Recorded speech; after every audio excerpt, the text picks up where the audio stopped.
আসসালামু আলাইকুম। আমি লড়াকু সামিরুল।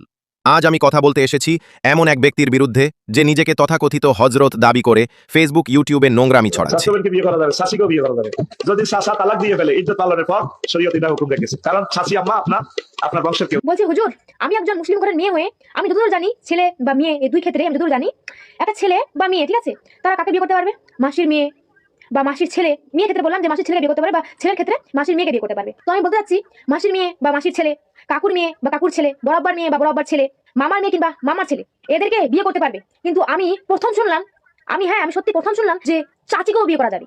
বলতেছি হুজুর, ইসলাম ধর্মকে নিয়ে বেশি বাজে কথা ছড়াবেন না। আপনাদের মতো কিছু মানুষের ভুল তথ্যের জন্য অন্য ধর্মের মানুষগুলো ইসলাম ধর্মকে ছোট করার সাহস পাচ্ছে। না হলে কারো মুখে এতটাও পাকা নেই যে আমাদের ইসলাম ধর্মকে ছোট করবে বা তাকে নিয়ে কটূক্তি করবে। আপনাদের মতো মানুষের ভুল তথ্যের জন্য অন্য ধর্মের মানুষ আমাদের ইসলাম ধর্মটিকে ছোট করার সুযোগ পাচ্ছে। তাই আমি ভিডিও শেষে একটা কথাই বলতেছি, যেটা জানেন না সেটা নিয়ে বক্তব্য দেওয়ার কোনো মানে হয় না। আর সর্বশেষে একটা কথাই বলবো, বাজে কথা বলে কারো কাছেই আমাদের ইসলাম ধর্মটিকে হাসির পাত্র বানাবেন না।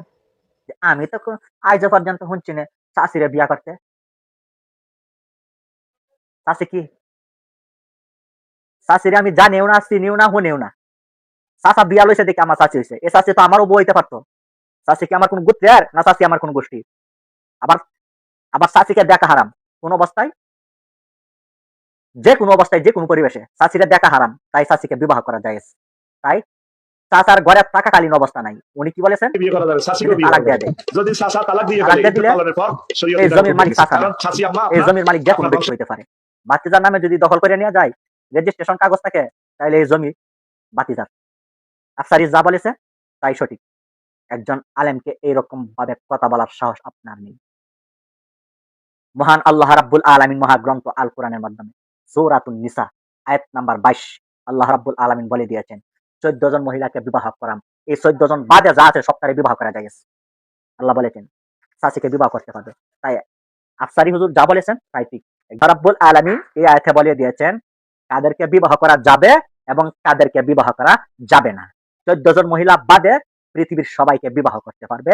এখন 14 জন মহিলা কি কি আমি বলে দিছি। এখন আল্লাহ তুই দেখে হুইনা নিস 14 জন মহিলার মাধ্যমে কে মারে বিবাহ করা যাবে না, বোনেরে বিবাহ করা যাবে না, ফুফুরে বিবাহ করা যাবে না, বাতিজিকে বিবাহ করা যাবে না, বাগ্নিকে বিবাহ করা যাবে না, দাদিকে বিবাহ করা যাবে না, নানিকে বিবাহ করা যাবে না, সৎমাকে বিবাহ করা যাবে না। এরকম 14 জন মহিলা আছে।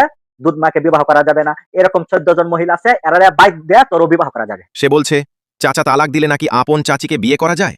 নাউজুবিল্লাহ। ভাইরে, ভিউ পাওয়ার জন্য শেষে নিজের মা চাচিদের সম্মান নিয়েও ব্যবসা শুরু করলেন। সে বলছে চাচি নাকি বংশের কেউ না, তাই তালাক দিলে সম্পর্ক শেষ। শুনুন হে ভণ্ড সাহেব, আপনার এই সস্তা যুক্তি শরীয়ত তো দূরে থাক, সাধারণ কমন সেন্সেও টিকে না। আপনি সূরা নিসার 23 নম্বর আয়াত দেখে লাফাচ্ছেন।